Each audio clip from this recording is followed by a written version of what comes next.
tere, mina olen Kaja, ma olen sertifitseeritud hüpnoterapeut. Ma huvitun universumist ja universumi seadustest, kõigist esoteerilisest ja absoluutselt sellest, kuidas maailm töötab. seal tegelikult on nii palju teemasid ja nii palju, millest ma tegelikult tahaks teiega rääkida. ja mul on tõsiselt raskuseid valida teemat, sest kõik on võrdselt huvitavad. Aga kuna ma just ise hiljuti olin siin haige, siis ma tegelikult tahakski rääkida sellest, kuidas meie keha teeb seda, mida tema arvab, et me tahame, et ta teeks. Kogesin järjekordselt omaenda elus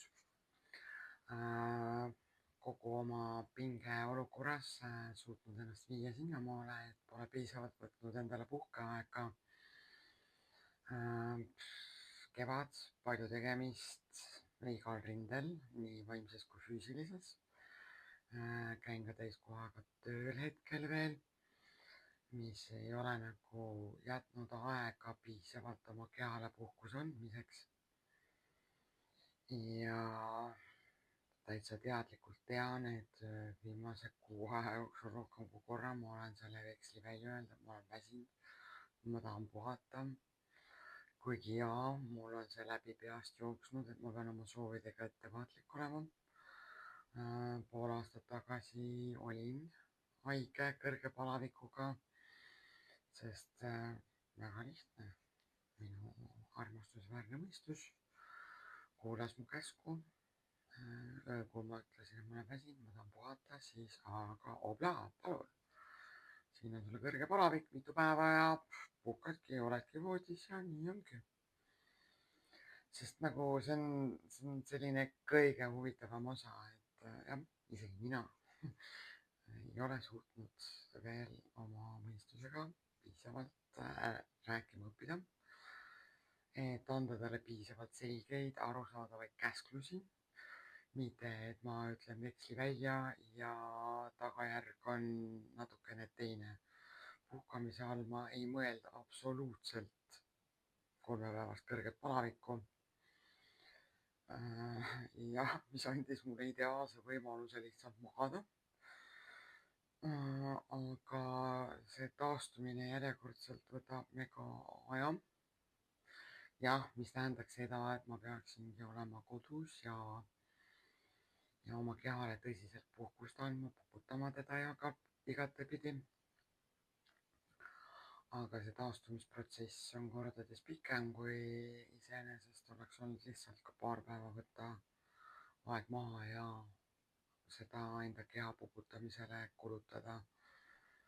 Kui praegusel hetkel peale kõrget palavikku see keha turgutamine võtab kordades kauem aega. Ja ma sain aru järjekordselt, kuidas kogu mu elu on pea peal. Sest ma justkui jään järjest rohkem oma plaanidest maha, mis tekitab muidugi järjekordselt mind järgmise mõtteni, et ma ei suuda, ma ei jõua, ma olen ajast maas. Minu järgmised projektid kõik on alustamata või on lõpetamata, üks kahest, sest ma lihtsalt ei ole saanud aega nendega tegeleda. See põhireegel on üks väga oluline reegel meeles pidada. Tegelikult, et see meie vaenuaju teeb täpselt seda, mida ta arvab, et me tahame. Ja see oli minu näide siin, aga need näited jooksevad siit väga palju igalt poolt läbi. Ja kõige parem võib-olla seda näidet siin sellega, et meie aju teeb, mida ta tahab, mida ta arvab, me tahame, et ta teeks. oleks kõige parem seostada tegelikkuses esinemishirmuga või lavahirmuga, sotsiaalse ärevusega, sest tegelikkuses see hirm on meis välja kujunenud juba väga varases eas. No üldreeglina on ta juba 10. eluaastaks välja kujunenud. Just selles mastaabis või võtmes või aspektis, et midagi on lapsepõlves juhtunud,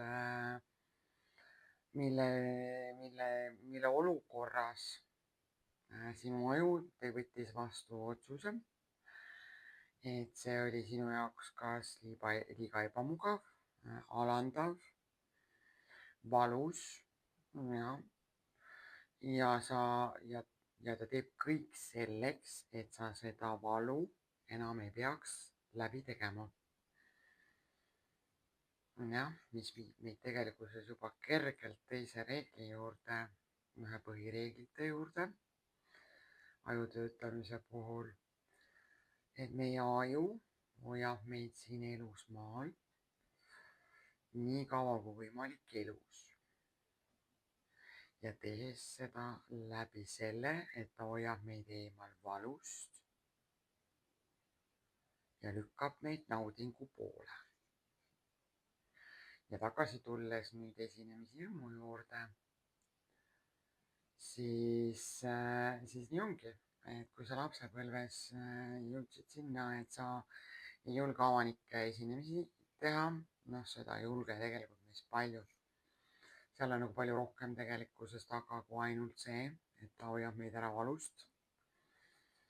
seal on hoopis rohkem asju taga nagu seoses sellega, et meil on see ürgne instinkt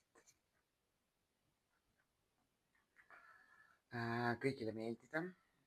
sellest ma vist olen ka korra rääkinud, et see on väga ürgne, et vanal ajal, kui me elasime Koopas veel, siis me pidime kõigiga hästi läbi saama, me pidime kõigile meeldima, me pidime kõigi jaoks kohanduma.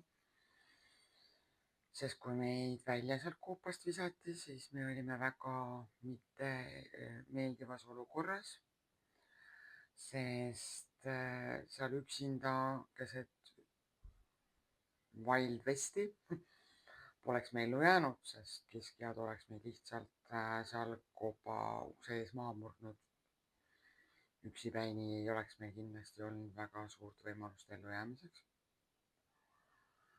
Aga ehk siis teisisõnu on see, et me nagu kardame inimeste halvaks panu, ehk siis et inimesed ei võta meid omaks, on tegelikult väga tugevalt selle esinemishirmu taga veel omakorda. Sest ingliskeelne sõna rejection on siis nagu tõlkes tegelikult, seda on nii raske tõlkida, sest tegelikult on see nagu tagasilükkamine.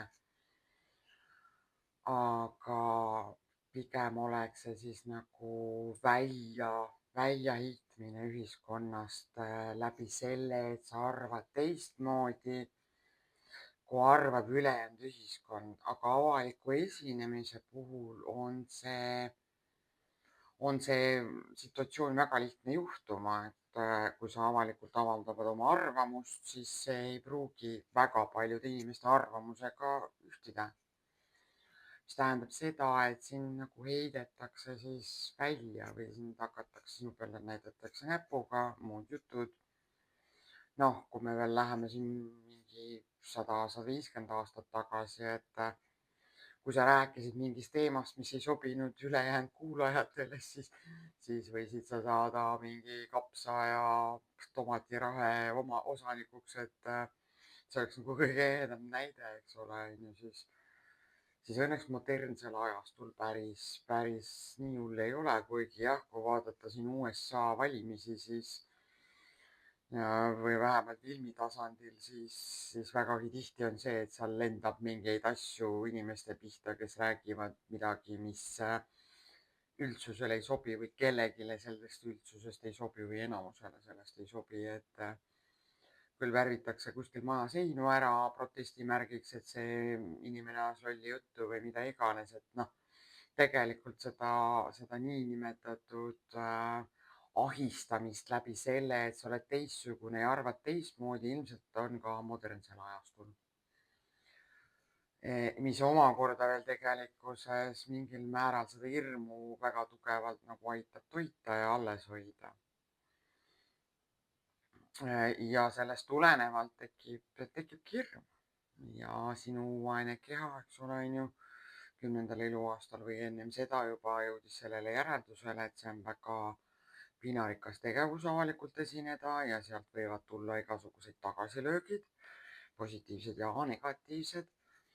Ja põhimõtteliselt nüüd, kui sa oled täiskasvanud inimene ja tahakski minna kuskile avalikult esinema või kasvõi minu olukorras olla, istuda kaamera ees ja rääkida oma arvamust, siis tegelikkuses keha ütleb, et oot-oot, siit tuleb üks teine mõte juurde, vaata, et kunagi seal väiksemas eas sa juba korra proovisid seda ja see oli sinu jaoks nii ebamugav ja valuline kogemus.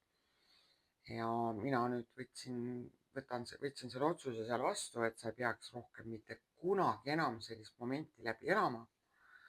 Siis ole rahulik, sa ei peagi, ära üldse pabista. Ma võin sulle kõhulahtisuse selleks päevaks muretseda, kui sa peaks avalikult nüüd esinema minema. Või siis kuskil mingit ettekannet tegema või mingit esitlust tegema, et ma midagi leian, kas kõrge palaviku või kõhulahtisuse või midagi ikka annab välja mõelda. Et kindlasti nii mõnigi teist on kogenud seda, noh, palju tegelikult on lihtrahvast, kes võtab kätte ja istub kaamera ette, hakkab oma arvamust avaldama, et enamus mitte. Siis pigem ongi see, et me jäämegi sinna sellesse osakonda, kust me ei tee midagi. Noh, siit tuleb ka meie üks reeglitest, et meie mõistusele ei meeldi asjad, mis on meie jaoks võõrad, millega me harjunud pole. Ja ta väga meelsasti teeb neid vanu sisse tallatud radasid, mis tegelikult ei ole meid väga kuskile edasi aidanud. Aga nad hoiavad meid elus ja turvaliselt elus. Et seda, kui palju tegelikkuses inimestele uued asjad ei meeldi, olen ma päris palju kõrvalt näinud. Ma olen ka seda ise kogenud omal nahal, et kui siin mingis hetkes meie internet ja arvutid ja nutitelefonid nagu vägagi tulema hakkasid, siis ka mina olen olnud see inimene, kes on kõige vastu väga tugevalt olnud ja tegelikkuses nii naljakaski ei ole, siit tuleb ka nüüd üks veksel veel omakorda juurde. Et asjad, mis on sinu jaoks võõrad ja millega sa harjunud pole, mis on sinu jaoks tundmatud, need on tihtipeale siuksed, nad ei olegi keerulised, aga nad tunduvad keerulised. Ja kui sa neist aru ei saa, siis sa nagu lähed vihaseks. Et see on nagu maskeering sellele, et sa nagu ei saa aru ja sa ei taha nagu rumal tunduda. Ja järjekordselt, miks sa ei taha rumal tunduda? Sellepärast, et rumalad inimesed on need, keda lükatakse kõrvale ühiskonnas. Neid vaadatakse teise pilguga. Ehk siis sa läheks põlu alla, ehk siis sind heidetaks välja. Järjekordselt teema nagu, mis viib kõik tagasi ühte ja samasse alguskohta, eks ole, on ju. Aju nagu kaitseb sind ja tegelikkuses see viha uute asjade vastu pigem on nagu kaitserefleks. Jah, väga huvitav. Kõrvaltvaatajana või ise selles olukorras olles sa nagu ei saa aru sellest, aga kõrvalvaatajana viimasel ajal on mul seda väga huvitav vaadata. Jah, ja muidugi viha, mis asi on viha, see on veel omakorda teema. Tegelikkuses viha on ju valu. Et valu mingisuguse vana asja puhul või sündmuse puhul nagu ja see trigerdub nagu selles olukorras ja see tekitab nagu viha. No muidugi, kui me räägime siin partneriga, kui mingi tüli on ja et sa nagu vihastad, siis seal nagu ilmselt ei ole mingi, jah, seal on ka ikkagi lõpuks sündmus, aga pigem on seal ka mingisugused sõnad ja nendele antud tähendused, mis on sulle, noh, tegid sulle haiget. Ja nüüd, kui see analoogne olukord pinnale ilmub või pinda ujub, siis see trigerdab sinus selle momendi ja hetke, kus sa haiget said ja see ajabki vihaseks. Ja üldiselt viha on kaitserefleks vägagi palju. Sest tegelikkuses mingil määral ta ikkagi nagu kaitseb sind just valu eest või nagu valu suhtes. Et meil kõigil on asju ja sõnu, mis teevad haiget, eks see on ka loogiline, sest meil kõigil on siuksed, eriti minuealistel ja isegi praegusel hetkel ma saan aru, ka noortel on tegelikult ju kapp luukeresid täis ja neid triggereid tegelikkuses on väga palju. Et ei osanud ka mina omal ajal oma lapsi kasvatada ja olen ka mina neile endale kõigile jäljed jätnud ja armid jätnud ja seal on nagu lapsepõlvest väga-väga palju triggereid, mis tegelikult trigerdavad meid ja need on alateadlikud teemad, mis tegelikkuses jooksevad siis läbi aja. Ja kuna need on alateadvuste mustrites ja kodeeringutes, siis me isegi tihti ei saa aru, me ei oska siin praegu nüüd mitte mingisugust seost tekitada. Et kui seal on neid olukordi, kus ma nii mõnigi kord küsin inimese käest, et nagu, mis see nagu on, mis see trigger nagu seal sees oli, siis tegelikkuses nad ei suudagi nagu seda välja mõelda. Jah, see on, kui ma küsin seda sinu loogilise mõistuse käest, et kui me nüüd läheksime hüpnoosi, su alateadvusega räägiks, siis tegelikult need triggerid tulevad sealt välja. Need sündmused, need juhtumid, need olukorrad nagu, kus kogu see teema alguse sai, need tulevad sealt välja, kus kohas. Aga tagasi minnes praeguse 3 mõistuse reegli juurde ja selle juurde, et põhimõtteliselt sinu lavahirm on välja kujunenud juba 10. eluaastaks, siis jah, sinu aju hoiab sellest varust eemale ja ta leiab igasugu huvitavaid asju, kuidas sind sellest, ja meie aju on väga leidlik ja tema arvab tõsimeeli, et see, mida ta teeb, on kõik see, mida sa ise tahad, et ta teeks. Et sul oli ebameeldiv kogemus, valus kogemus, tema teebki kõik selleks, et sa seda rohkem enam ei peaks läbi elama. Jah, siin ongi nagu see, et ega väga palju lahendusi ei ole, eks ole, et seda mitte tuttavat asja tuttavaks teha, selleks peaksid sa järjepidevalt ja täiesti ja sõna otseses mõttes järjepidevalt sellega tegelema, et need asjad saaksid sinu jaoks tuttavaks. Et kaoks ära see moment selle asja juurest, et see on minu jaoks võõras, see on nii kole, see on hirmutav, et ma kas tardun, noh, siit tulevadki tegelikkuses need stressimomendid veel omakorda juurde. Tardu, võitle, võida situatsioon, sest kogu su keha ja olek läheb nii pingesse, mida isegi mina siin kaamera ees olen kogenud, et sa kaotadki kõnevõime. Kui sa kõnevõimet ei kaota, siis sa võib-olla suudad küll kõneleda, aga sa ei suuda keskenduda teemale, mida mulgi siin vahest jookseb. Kuigi mul tihtipeale jookseb see nagu sellest hoopis vastupidisest emotsioonist. Sest ma tahaks kõigest nii palju rääkida, ma tahaks kõik korraga ära rääkida. Noh, ma järjest rohkem saan aru, et tegelikult need kõik on eraldiseisvad teemad. ja tegelikkuses neid teemasid on seal nii palju, et ma arvan, et isegi 3-4 aastaga ma ei suudaks kõiki seda kergelt lahti rääkida. Ja nii mõndagi teemat annab tegelikult veel põhjalikumalt rääkida ja järjest sügavamalt ja sügavamalt. See on loogiline. Või siis on see asi hoopis nii hull, et sa isegi ei jõua seda kaamerat lahti teha, et sa siis saadki siis kas mõne seedeprobleemi, kõrge palaviku, mingi muu teise teema, et sa ei jõuagi sinnamaale välja. Jah. Ja kui me nüüd võtame siia juurde selle osa, et tegelikkuses meie aju töötab sellel põhimõttel, et ta hoiab meid eemal valust ja lükkab meid naudingu poole, siis me jõuame tagasi selle teema juurde, kus tegelikult on võimalik meil ikkagi mingil määral ise seda kõike kontrollida, mis, kus, mis, millal, ehk siis millise tähenduse me siis nagu paneme.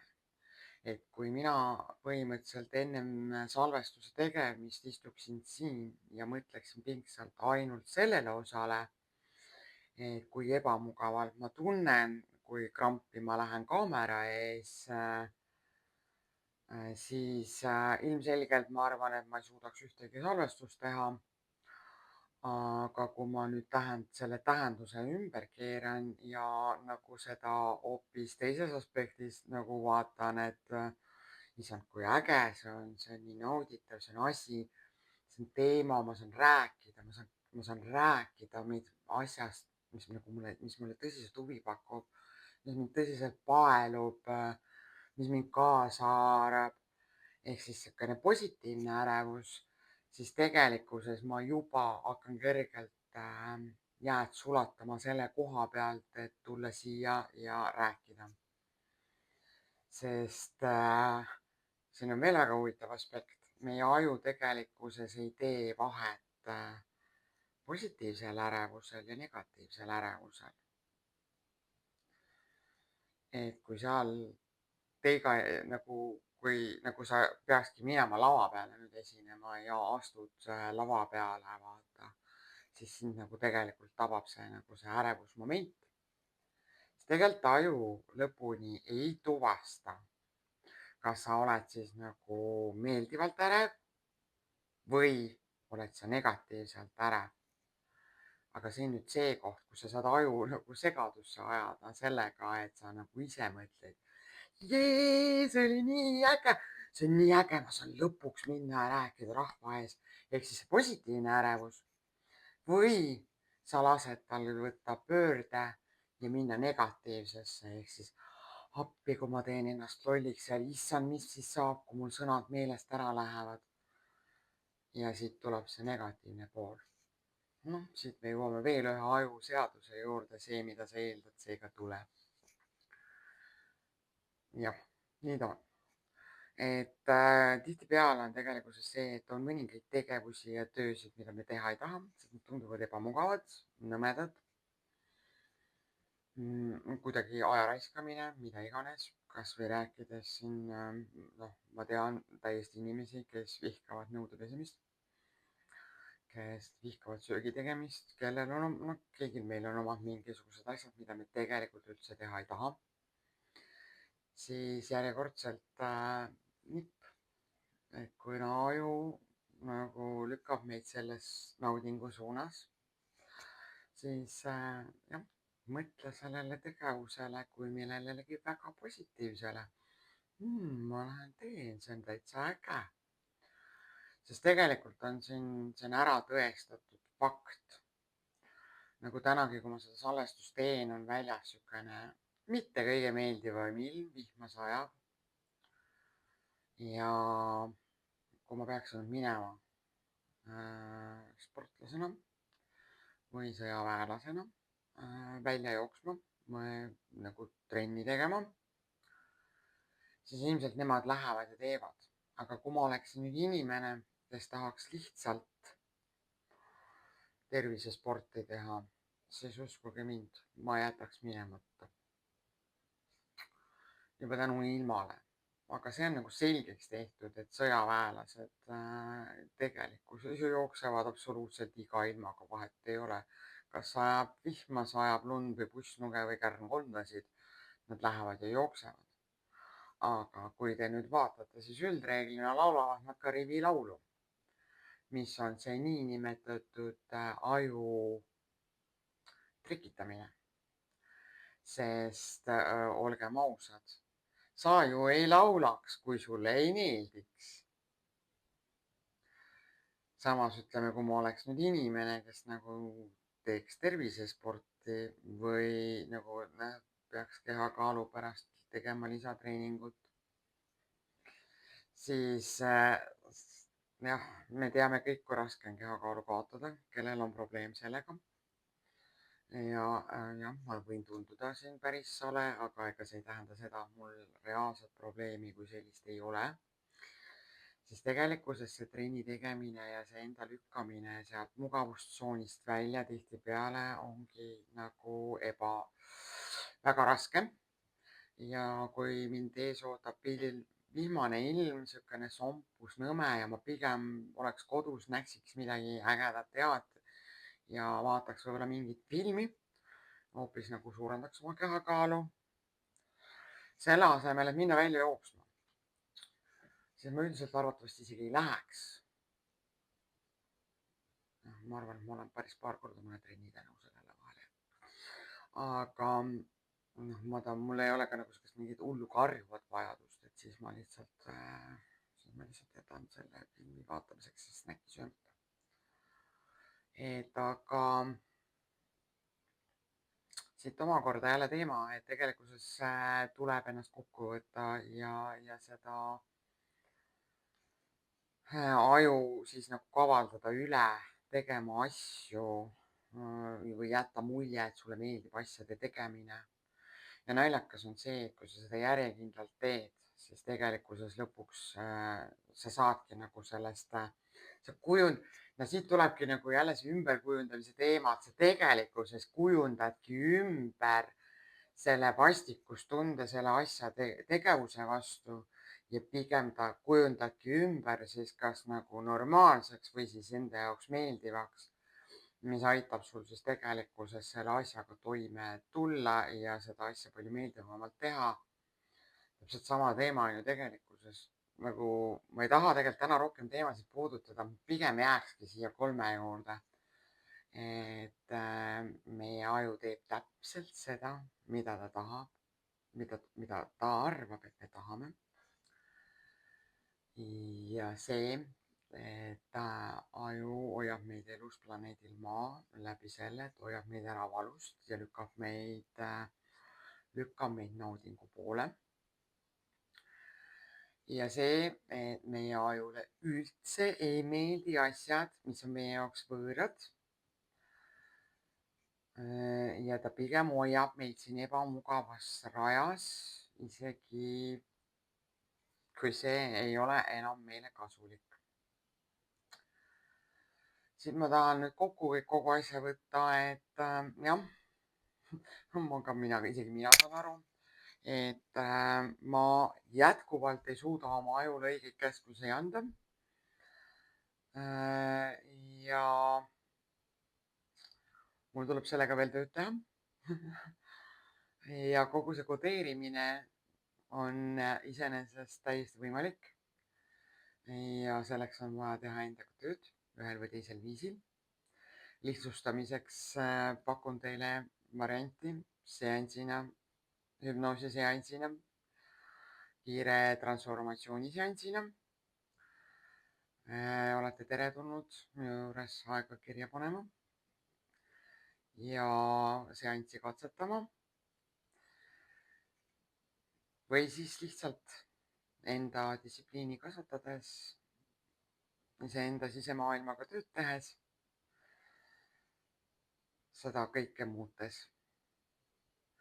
Aga seniks ma arvan, et ma tõmbangi siit otsad kokku kuni järgmise korrani. Kirjutage, joonistage, likeige, subscribe'ige, kõik on väga teretulnud, mis aitab mu kanalit edasi ja aitab mul jõuda kõigini, kes seda sõnumit kuulma peavad ja kellega see resoneerub. jah, ja siit ka disclaimer, et võtke siit see osa, mis teiega resoneerub. kui teil on tõsised probleemid, siis pöörduge oma ala spetsialistide poole. saan aidata ainult selle osaga, milles ma olen spetsialist.